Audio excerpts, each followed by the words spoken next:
Hoje vamos conversar sobre as serpentes, animais presentes no mundo inteiro, em todos os continentes, menos no Polo Sul. E nesses continentes, elas habitam praticamente todo tipo de ambiente, com exceção aqueles muito frios, como, por exemplo, montanhas muito altas. Isso porque as cobras não regulam sua temperatura, elas têm sangue frio. E no mundo todo, mais ou menos, já foram catalogadas 3.700 espécies de cobras ou serpentes. Essa característica da serpente ter sangue frio e dela precisar medir muito bem onde ela está no ambiente para poder se manter viva é a primeira que nós vamos utilizar aqui para compor as nossas metáforas sobre o simbolismo desse animal. Bem, se nós formos pensar nesse comportamento em termos simbólicos para o ser humano, nós podemos pensar que se estamos integrados ao ambiente, se estamos ligados em tudo que está acontecendo, se estamos no presente, nós vamos perceber o que o ambiente tem de bom para nos dar e o que o ambiente tem de ruim, que pode nos perturbar.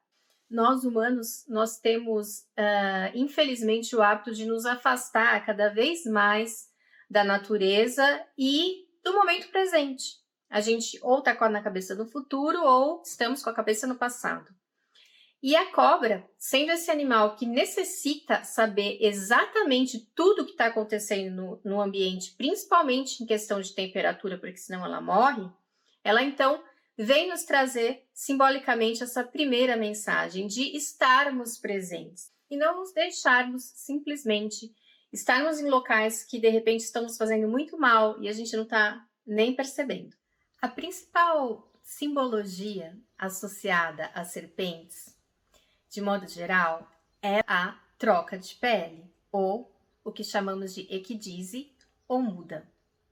Então, nós vemos em diversas canções, em diversos contos, fábulas, essa questão da cobra trocar de pele. E nós costumamos utilizar esse comportamento desse animal para criar metáforas que explicam a nossa necessidade de crescimento e de deixar para trás tudo que é ruim, que não nos serve mais. Bem, as mudas das cobras, elas podem acontecer em tempos variáveis, depende da idade do indivíduo, depende do quanto ele está se alimentando, da saúde dele, e elas servem para algumas coisas. Por exemplo, para se livrar de parasitas que podem estar nessa pele e também para que ela possa crescer, principalmente para que ela possa crescer, porque as escamas da pele da cobra, elas são durinhas. Então, ela precisa se libertar dessa pele, criar outra pele, um pouquinho maior, mais confortável, para que ela possa crescer.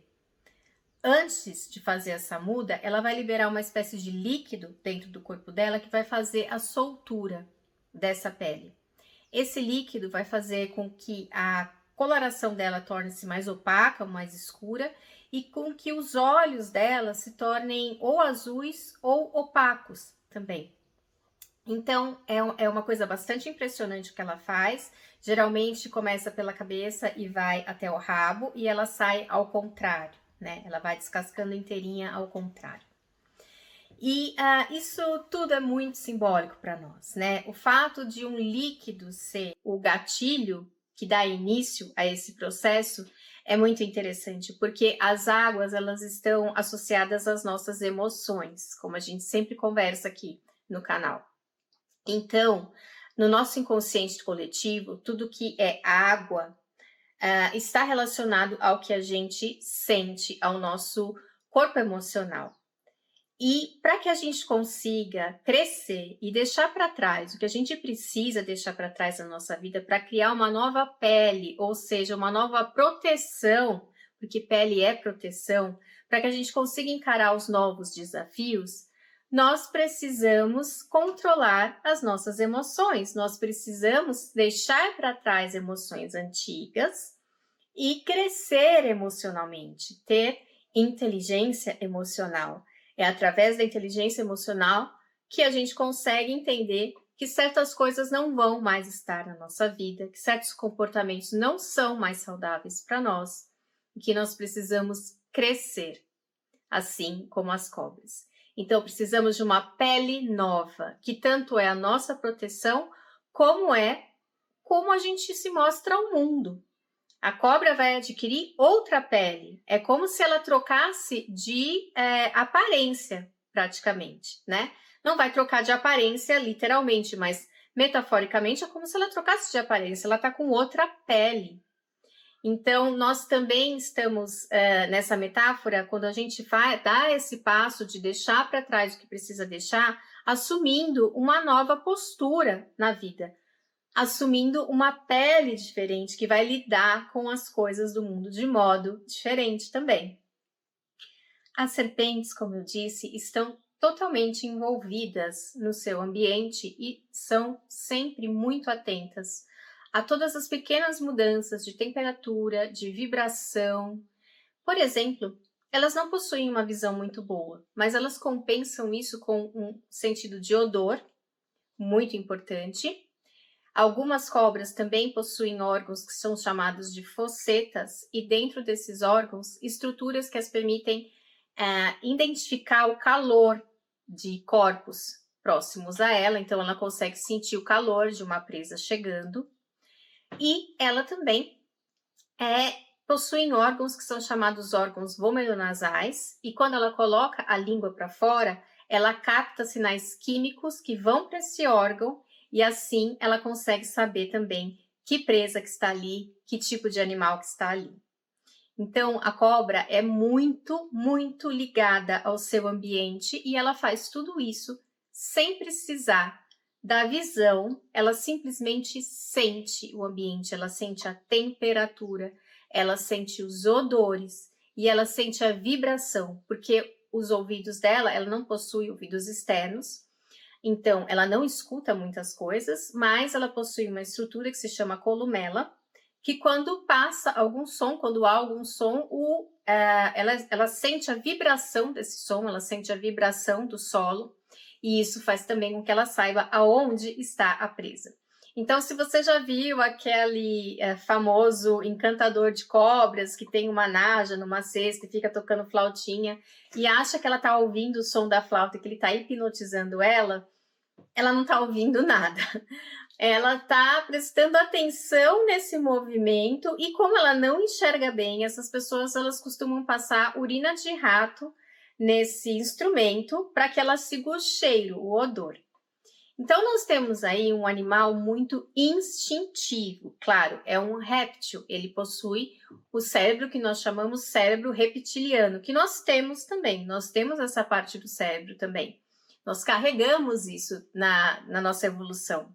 E o cérebro reptiliano é um cérebro muito instintivo, é um cérebro muito ligado no que está acontecendo no momento. E ele é muito rápido. Então, ela é toda ligada. Mudou a temperatura, ela sabe. Mudou o odor, ela sabe. Sentiu a vibraçãozinha, ela sabe. E na hora de dar o bote, ela é muito rápida. Ou na hora de se defender, ela é muito rápida. O nosso cérebro reptiliano é aquele que nos protege de alguma coisa que acontece de repente e faz com que a gente haja sem nem saber por que a gente está agindo. Então, a cobra vem trazer para a gente a importância dos nossos instintos, que nós também, como humanos, nos achamos muito racionais e achamos que os instintos são coisas muito animalescas, são coisas que não nos servem, mas na verdade os nossos instintos nos salvam de muita coisa. Sentir um cheiro que não está bom em uma comida, por exemplo, poderia nos salvar, mas nós não damos muita atenção ao odor. Elas conseguem sentir partículas químicas no ar. A gente está muito distante dessa realidade, a gente já não tem mais essa conexão com a natureza para poder ter um vislumbre do que seria isso. Então, a cobra, ela é totalmente conectada com o seu ambiente. Ela vai usar isso tanto para se defender quanto para caçar, e elas são sempre carnívoras. As cobras são sempre carnívoras. E elas vão caçar com o famoso veneno ou por constrição. Elas vão, então, envolver a presa e tirar o ar dessa presa. Isso também, metaforicamente falando, pode nos remeter a essa questão da falta de ar, como da falta de espaço para estarmos no mundo, de espaço para nos expressarmos, e quando a gente não consegue nos expressar, ser nós mesmos, nós metaforicamente morremos, nós não conseguimos estar no mundo como deveríamos estar.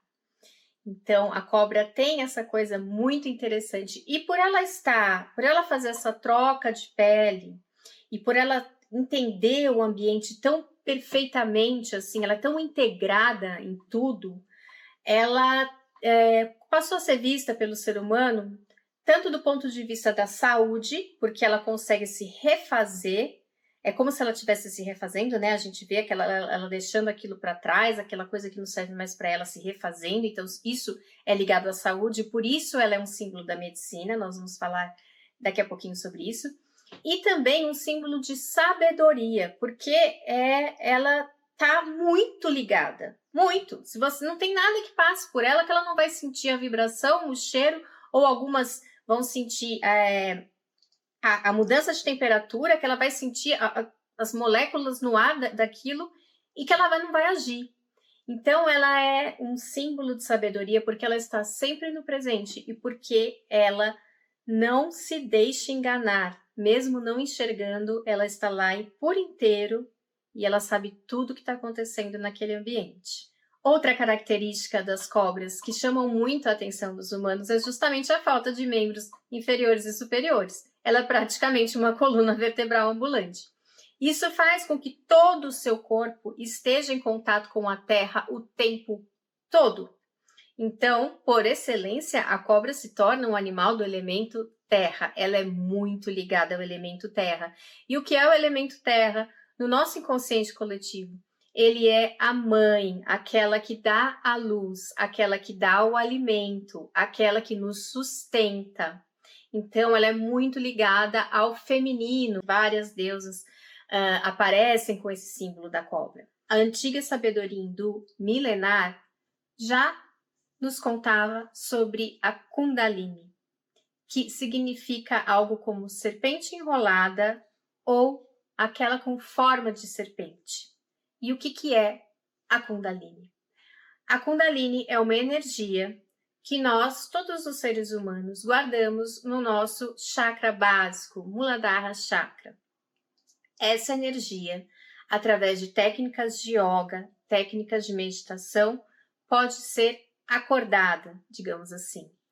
Ela é uma energia que nos liga à terra, nos liga ao sagrado feminino, nos liga à manifestação das coisas na vida.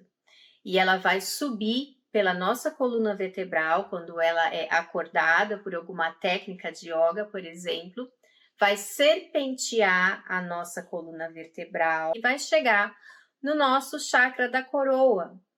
E assim ela vai nos ligar à sabedoria universal, a Shiva. Nós estamos, então, ligando a nossa Shakti, aquela que faz com que as coisas se manifestem no mundo, o princípio feminino, a Shiva, o princípio masculino, aquele que traz a luz da consciência. Então, é a união da consciência com a sabedoria da terra, que está basicamente dentro de nós. Então, seria a união do nosso feminino com o nosso masculino. E o despertar dessa energia faz com que a gente seja mais saudável, com que a gente tenha mais poder sobre o mundo, poder de manifestação das coisas, mais sabedoria. Então, essa serpente sagrada para o hinduísmo da Kundalini, ela é muito importante.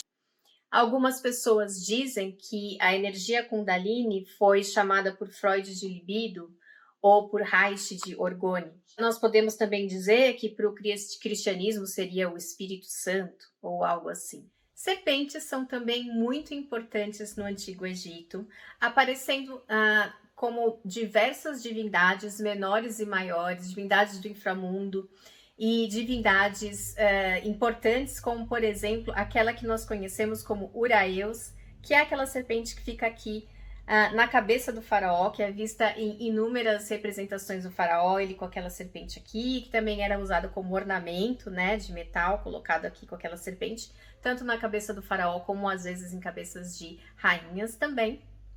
Essa serpente, ela tem um mito que diz que um dia o deus Sol, o deus Re, ou Ra, estava lá, sendo Sol, quando um de seus olhos fugiu.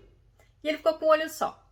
E aí ele ficou muito triste com isso e pediu para alguns deuses buscarem esse olho. E esse olho não voltava, e ele resolveu que ia fazer outro olho, porque ele não ia ficar com um olho só. Esse mito tem muitas variações, em algumas delas esse olho que retorna não é a serpente Uraeus, é a deusa Hathor, mas enfim, nessa variação o olho volta e encontra o deus Ra com seu olho novo, né? Com 2 olhos, e fica muito triste e chora, e de suas lágrimas nascem a humanidade. Aí o deus Sol fica com dó desse olho, pega esse olho e coloca aqui na testa como 3º olho e como serpente Uraeus, que está então na fronte de todos os faraós, pronta para atacar os seus inimigos e o proteger, e também trazer para ele a presença da cobra, da serpente, sentir todas as vibrações do ambiente, sentir quem está chegando perto, sentir tudo. Nosso 3º olho, a 3ª visão, esse chakra aqui, que é o chakra que vai ver sem os olhos, mas que vai ver algo que não está lá, que vai sentir todo o ambiente. Nós também temos essa serpente como a divindade Wadjet, que seria a divindade serpente do Baixo Egito, que às vezes é retratada na testa dos faraós e das rainhas, junto com o abutre. O abutre seria a divindade que representaria o Alto Egito, e a serpente que representaria o Baixo Egito, representando então a união de todo o Império Egípcio. Essas divindades, né, são vistas como divindades em geral benéficas, mas como a serpente tem esse lado também perigoso, ligado talvez ao mal, ela também é retratada no Egito Antigo como a serpente Apófis, que seria aquela serpente que todos os dias, quando o Sol faz o seu caminho pelos céus, ele estaria em uma barca, junto com diversos deuses. E essa serpente que vive no inframundo, que representa o caos, as forças do caos, tentaria parar essa barca do Sol para acabar com o mundo, basicamente. O que ela quer é destruir tudo. Nessas representações, essa serpente às vezes é vista com várias faquinhas enfiadas, porque para os egípcios, tudo que eles representavam em tumbas, em templos, tinha valor mágico. Não era uma mera representação, tinha um valor aquilo. Então, se eles desenhassem a Apófis só e deixassem ela lá, talvez aquilo desse força para a Apófis. Então, eles colocavam sempre umas faquinhas, assim, mostrando que o bem estava controlando aquele mal, aquela força caótica que seria a Apófis. É também no Egito que nós vemos pela primeira vez, ao que se sabe, o símbolo do Ouroboros, que é aquela serpente que morde a própria cauda. Ela apareceu em um dos livros dos mortos de Tutancâmon, que é bem conhecido, um faraó bem conhecido de todos nós. E ela se tornou um símbolo muito importante também para os gregos e posteriormente também para a alquimia medieval. E ela tem um significado muito importante porque ela significa o infinito, né? O movimento infinito. Também a transformação infinita, porque quando ela morde o próprio rabo e aquilo continua, isso demonstra que não há morte, sim uma transformação. Essa imagem do Ouroboros, ela pode aparecer como um círculo, né, mostrando esse eterno movimento da vida, o infinito, como um 8 também é comum, que é um símbolo do infinito, né, o 8, essa cobra também mordendo o próprio rabo, ou como cobras interlaçadas, né, que se unem na ponta, que é o que a gente vai ver no caduceu grego também, e que tem tudo a ver com a Kundalini hindu. Bem, a imagem do caduceu geralmente é vista como 2 cobras se interlaçando, elas chegam lá em cima, elas têm umas asinhas, e justamente simbolizando a subida da Kundalini, né? Quando ela chega aqui no topo da nossa cabeça, o céu é o limite. Nós nos integramos com a divindade, então, por isso essas asinhas.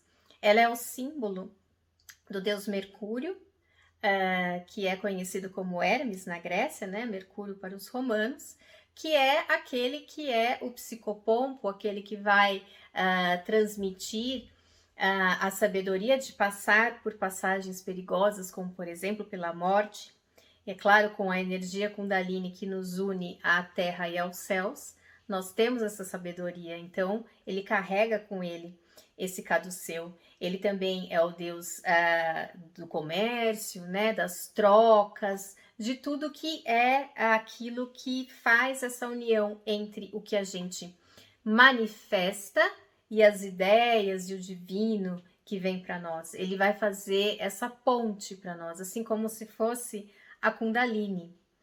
E sempre lembrando que apesar dessa imagem ela ser muito ligada ao deus Hermes, ela era vista já em Lagash, que é uma cidade da Suméria, mais ou menos 2.600 anos atrás, e também em imagens hindus, como a gente comentou aqui. Então é um símbolo muito antigo, o do caduceu. É algo que está assim, que passa por várias culturas diferentes. Até hoje nós temos esse símbolo presente.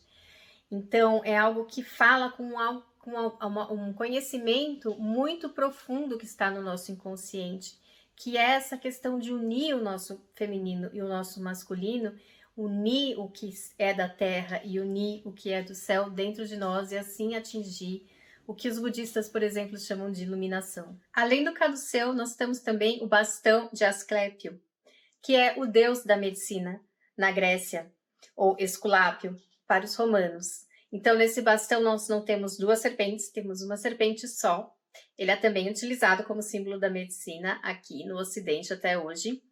E a lenda diz que Asclépio teria aprendido as artes da cura com o Quiron, que é um centauro, e teria se tornado muito habilidoso em curar as pessoas, inclusive em trazer as pessoas da morte de novo à vida, né? E por isso essa associação com a serpente, que parece se renovar, né? Que tira a sua pele antiga e que renasce com uma pele nova. Então a serpente simbolizando aí essa vida eterna, né? Aquela serpente que morde o próprio rabo, que sempre está se regenerando, mas ele foi punido pelos deuses por ficar trazendo as pessoas de volta da morte e se tornou uma constelação. E nessa constelação está a serpente lá representada também. Outro símbolo grego que é utilizado até hoje, dessa vez pelos farmacêuticos, né, pela farmácia, é o cálice de Ígia.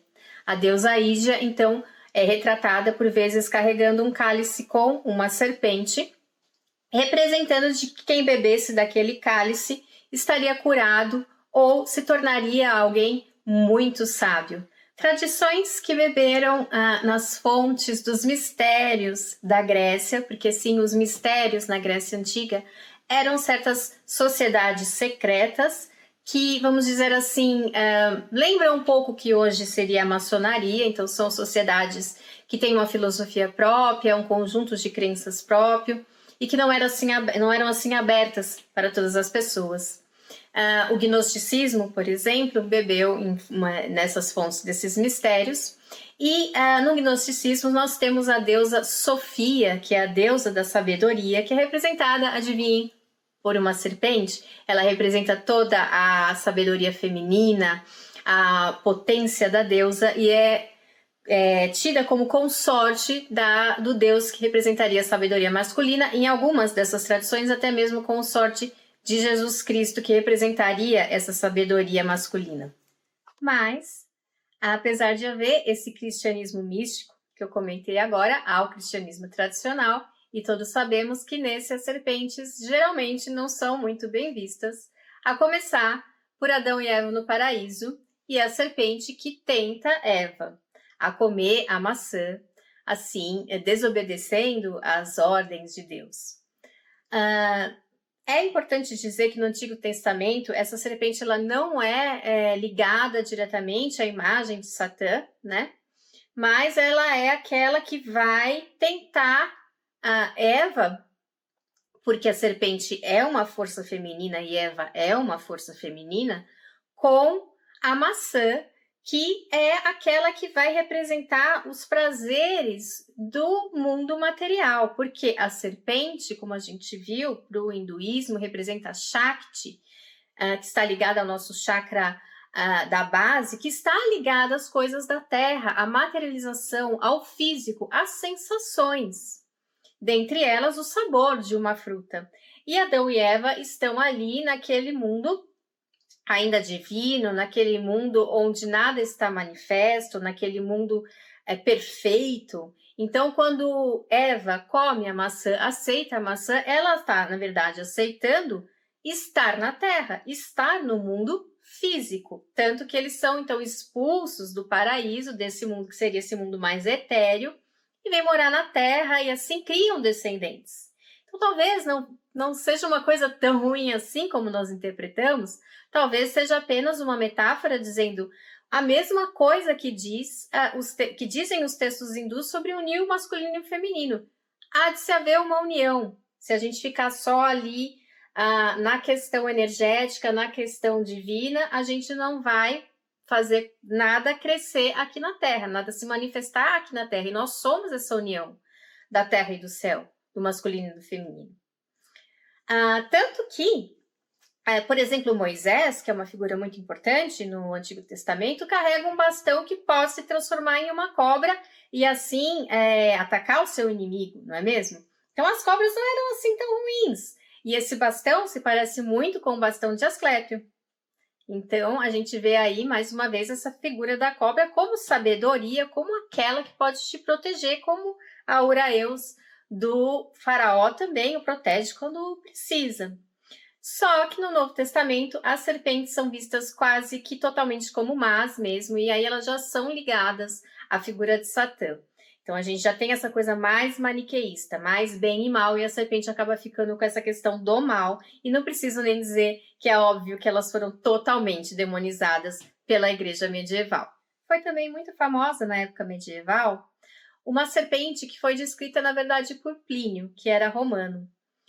Plínio escreveu vários seres do mundo natural e um desses seres, não tão natural assim, era o basilisco, que era uma serpente que tinha diversas características, quase como se fosse um dragão, e ao longo da história, né, das pessoas contando umas para as outras, por tradição oral, por até mesmo livros, né, bestiários e etc., o basilisco foi adquirindo novas características, como, por exemplo, cuspir fogo, como um dragão, ter um veneno tão potente como se um cavaleiro atravessasse a sua lança no basilisco, o veneno subiria pela lança e mataria o cavaleiro. O basilisco, às vezes, é visto como o inimigo mortal do grifo, que é outra figura mitológica.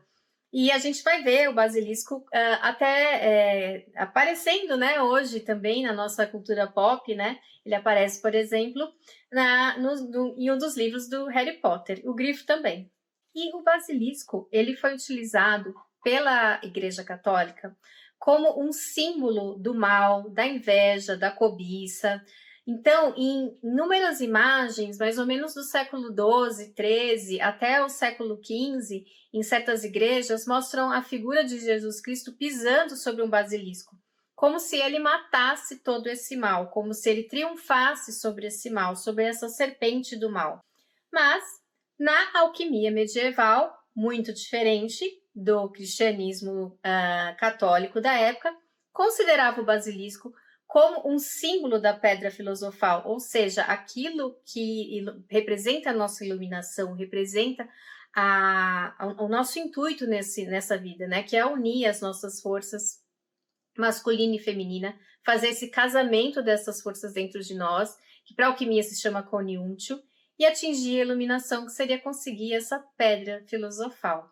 Nós temos aqui no Brasil a religião Umbanda e também o Candomblé, que cultua os orixás africanos. E dentre estes orixás, nós temos o Xumaré, que é um orixá representado tanto pelo arco-íris como pelas serpentes. Às vezes ele segura 2 serpentes, às vezes ele é representado como a própria serpente, com uma parte humana.